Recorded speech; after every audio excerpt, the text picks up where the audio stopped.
take ownership. Take extreme ownership. Don't make excuses. Don't blame any other person or any other thing. Don't hide your delicate pride from the truth. Everyone took ownership of their mistakes. Everyone took ownership of the problems. Take ownership of your job, of your future, and take ownership of your life. And lead.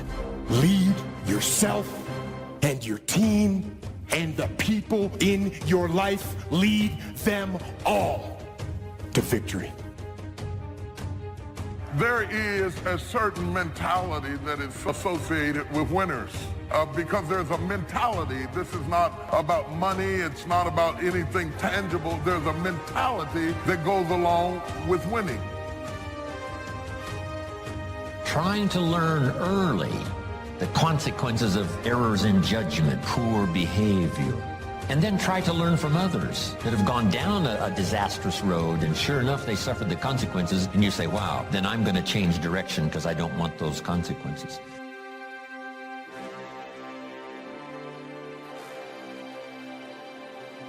And to the positive, once you get that mentality, you can listen at a person talk a few minutes and either it feeds you or it doesn't. And you learn sooner or later that things that don't feed you, you don't spend time fooling with it because it is counterproductive to where you're trying to go.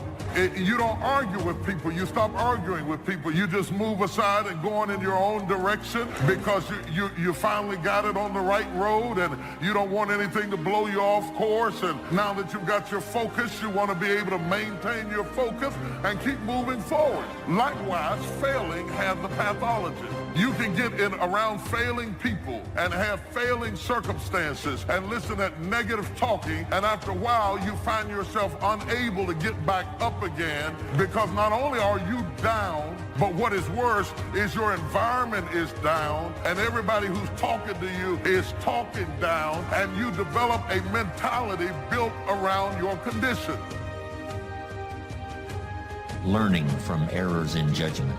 A few simple disciplines practiced every day. Now you're on the road to success. A few errors in judgment repeated, and you can turn anything around.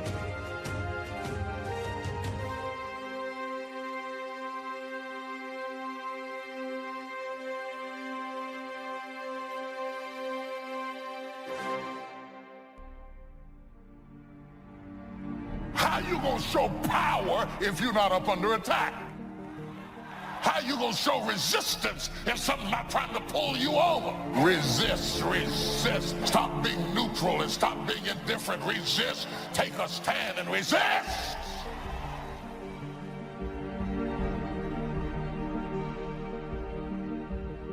You know, courage mounts up, and then sometimes we have the doubts that creep in, and we reach a little deeper to find that courage that overcomes our doubts and our fears. Courage to do what you didn't think you could do. The courage to step into territory that might be a little unfamiliar. The courage to talk to somebody you don't know. Courage to stand up when it's sort of dark in your corner. The courage to do it when it isn't going your way, seemingly. Be strong and very courageous. Be strong and very courageous. Be strong and be of good courage. Be strong and possess the land. Don't wait anymore. Don't think anymore. Don't plan anymore. Don't contemplate anymore. Don't make any more excuses or justifications. Don't rationalize anything else. No and no. Instead, be aggressive. Take action now. And what is the first action that you need to take? Take the step. Step aggressively towards your fear. And that step towards your fear is the step into bravery. Because we're scared of what we don't know. And there's only one way to learn and to know, and that is to confront that fear. You have to step, you have to go. And this simple action, this simple attitude, it answers so many questions. How do you change your diet? You step, you go. You step, you go. How do you overcome fear of failure or fear of success or fear of fear itself? you step. Face everything and rise. That's what a few people will do. The ones who will face everything and run, they've already gone to look at television and constant negative news and other drama stuff and go to bed fearful tonight. They won't even get a good night's sleep. This is for people that are positive, that are motivated, and that are hungry. I can't say this enough. Work on your mind. Listen to things that empower you, that builds your spirit, that's got your name on it. Listen, why? Because faith comes by hearing and hearing and hearing. Oh, I heard it before. No, listen until you're producing the results. If you're not producing the results, you haven't heard it enough. You got to listen till it goes past the conscious mind to the subconscious mind. So you need a coach, somebody that can see what you can't see. We all have doubts that attack us. We all have small fears that creep in. That is the nature of life. But that's what faith is all about. That's what courage is all about, to serve us when our doubts will not serve us well. Faith to overcome fear and courage to overcome our doubts. That, of course, is the very essence of life itself, because we all have this warfare going on. In our own body, the warfare between health and illness, the struggle is on. The struggle between light and darkness, the struggle between good and evil. We must drive the dark side of our nature into a small corner and let the positive side flourish. So self-control is certainly necessary to be a strong leader, so that you can become the best example of choosing wise words and not being careless, that kind of control. You work on your mindset. You read 30 to 40 pages of something positive every day. You can't help but change. I'm an assassin. I'll kill every negative, mediocre cell in your body. You were born for greatness, not to be a victim. No, life happens to everybody, everybody, and no one escapes it. It's called unavoidable suffering. Life is difficult, so work on your mind. I work on my mind every day. Every day I work on it. There's a calling on your life, and you're greater than your circumstances. You're greater than anything that has ever happened to you. Indecision is the thief of opportunity. If you don't decide what you're going to do today, the day could get away and you're not very effective. Don't start the day until you have it finished. Is it possible to finish the day before you start it? And the answer is yes. If you don't finish it, the day escapes. And in the morning you say, let's see, what should I do now? In the afternoon you say, hey, time's getting away from me, what should I do now? And now most of the day is lost. Most of the day escapes not being utilized simply because you didn't make those decisions early, at the early part of the day. The decisions we make in the early part of our life sometimes last for a lifetime. If you neglect them and don't make them, sure enough, the time passes. And the opportunity sometimes is diminished, and sometimes you spend a lot of time now catching up simply because you didn't make those early decisions. So it's the decisions at the first of the day, it's the decisions at the early part of the month, it's the decisions at the early part of the year that greatly determines what kind of year you're going to have. The decisions you make at the first chance you see opportunity, those decisions. Then we need decisions to correct poor decisions, to overcome our mistakes. It's possible, of course, for all of us to make unwise decisions. At the end of a few years, we say, that decision cost me too much, cost me a lot of time, cost me a lot of money. But as long as you're alive, there's still a chance to use new decision power to correct the mistakes of decisions that were bad in the past. All of us have the opportunity to do that, but I think Napoleon was right here too. You got to be definite in making decisions so that the opportunity doesn't pass you by. Take advantage. The people that do that, the people that go against the grain, the people who ignore the naysayers, the haters, the people who turn a deaf ear to people telling them what they can't do. Do what you can do. Give it everything that you have. What are you hungry for? Because when we come out of this, our lives will never be the same again. A lot of people are going to be left behind. A lot of people will be devastated. A lot of people will take themselves out. But a few people, those who are able to rise, a few people, the road to life is straight and narrow, but few there be that find it. because few there be that are hungry. You got to go all out. It takes everything in you. You got to feel that you were chosen for such a time as this. This is an appointment, a divine appointment for your dream. This could be the greatest time you ever live if you control what you focus on, if you find a more empowering meaning, and if you decide to model the actions of those who succeeded before you. It can be the best financial time, the best emotional time, the best spiritual time of your life, but you better take control of your state. And if you think you're going to do it just by today, you're wrong. You're going to need to get yourself some rituals. So you better do the right thing at the right time, and to do that, you better know what season you're in, and to do that, you better learn how to change your state, how to take control of your own conditioning. That's what I live for. A good leader has definite plans. Your plans to be financially secure. You got to have good plans. One more on plans, and that is the plan for your personal development. The plan to be better this year than last year. The plan to take the classes, do everything you possibly can to show personal progress. Not just financial progress, but the progress of personality. The progress.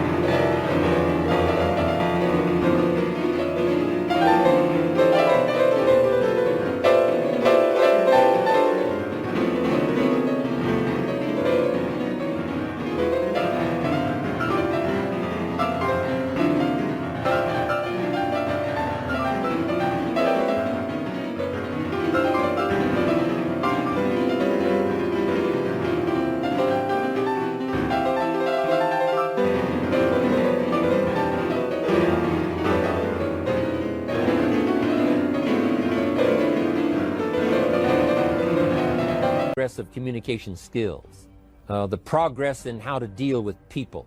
You need those kind of plans. A plan for personal growth, personal development, a plan to be all that you can possibly be. Got to have good plans. A good leader has the habit of doing more than what he gets paid for.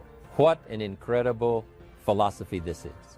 It's what we call the service that you put out like seeds in the ground that doesn't bring the harvest immediately, but the harvest is yet to come. There's no secret to success. There's a system to success. The system works if you work it. If you don't work it, it won't work. But it works if you work it. And that's one four-letter word that most people don't like, that most people won't participate in their own rescue. And there are people who will be presented with an opportunity, who know that they could be laid off at any moment, who know that them keeping their job has nothing to do with how good they are. And yet and still, they'll go to work and have knots in their stomachs, hoping when they open up an email that they have not been told this is your last day. They'll go to work hoping there's not a security guard standing by their desk with a box and say, empty your things in here and take them to the front door and escort them to the parking lot. They go in there hoping it doesn't happen. Why? Because they don't want to do the work. It's an aversion to most people's spirit.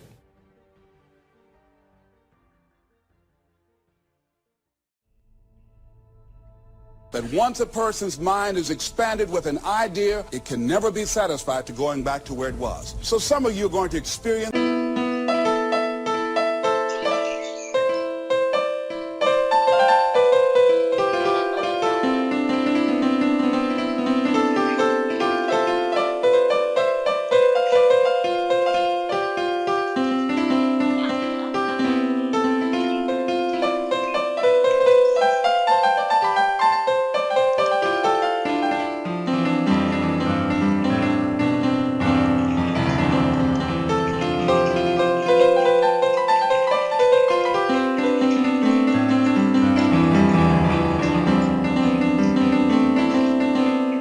a breakthrough. Some of you are going to go back and look at your dreams and brush them off. Whatever goal that you have in mind, I want that to be a goal that will challenge you, something that will make you stretch. What is it that you looked at some point in time and you decided that you couldn't do it, that you talk yourself out of it? Whatever it is, bring it back out there. How you're going to do it, that will come to you in due time. You've got to begin to take a look at your life and look at where are you right now? What are your strengths? What are your weaknesses? What gives your life a sense of fulfillment, a sense of joy? What is it that you could love doing 7 days a week? See, you don't get in life what you want, ladies and gentlemen. You get in life what you are, not what you want. You see, the good news is that we can always become more by working to develop ourselves. Think about that.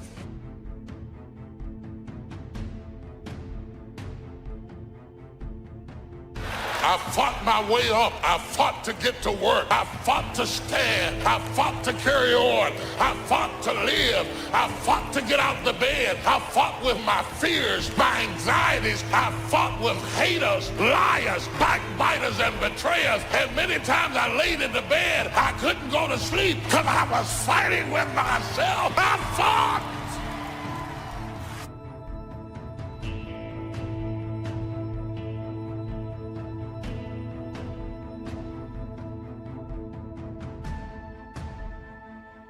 Some people get it the first time they hear it. And then some folk got to go home and chew on it and think about it and turn it over in their minds. And sometimes it takes a year, 5 years, 8 years. You can't be impatient with the seed coming up because every seed does not come up at the same time. You have to be patient with the soil. You have to tend it. You have to take care of it. You have to make sure that when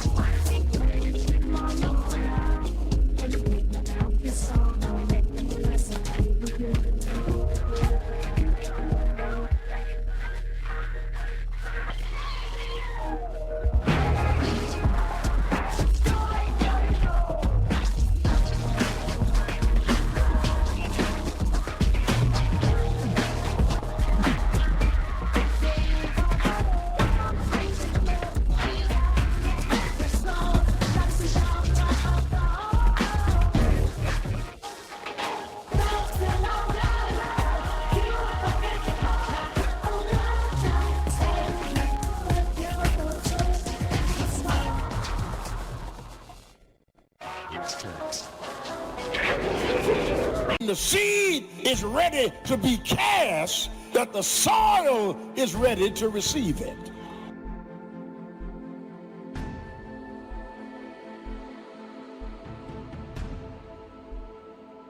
I ask you to start that same journey. Let your new skills, new disciplines affect all of the rest. 6/7 of our life was to be devoted to labor and work, to produce a good family, to produce an enterprise. That's the essence of life in its best form first, is to be a producer. What is the reason for the seed and the soil and the sunshine and the rain and the seasons of life and its miracle? What's the reason for all of that? Here it is in a nutshell for your notes. To see what you can do with it. We've got books to read and we've got classes to attend and we've got, things to do and things to learn. And if you put it all together, you can have not only your health, but your fortune.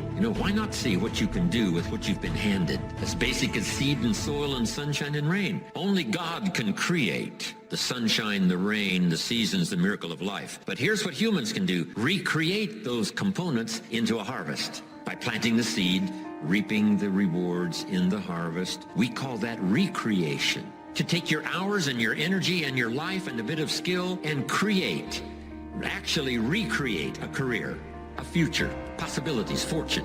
Recreate. I mean, really, how many years ago did you come up with what you could and couldn't do in your life? How many years ago? Most people, if they really look at how they're living their life today, it's based on a set of standards, a set of beliefs that they made choices about 10, 20, 30 or more years ago. I mean, very often we made decisions in our youth or very young about what to believe, about what we were capable of, about who we are as a person, and that becomes the glass ceiling.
controls us.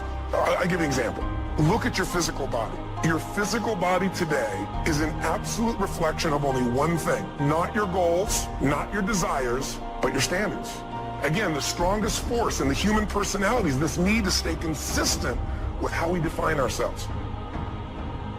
So when you begin to say, what is it that I want to leave? What contribution that I want to begin to make? What difference do I want to make in life? What chances I need to take? What risks do I need to begin to embrace? What fears do I need to step on? What areas of my life am I dead right now? What dreams? You can either live your dreams or live your fears. You have got to get to a point where you say, I'm sick and tired of living like this. There's got to be more. That's when people go out and strike out on their dreams. You don't always get your goals, but you always get your standards. Everybody in life gets their musts. They don't get their shoulds. Most people have a list of shoulds, don't they? Don't you have a list of the shoulds, things you should do, you should follow through on?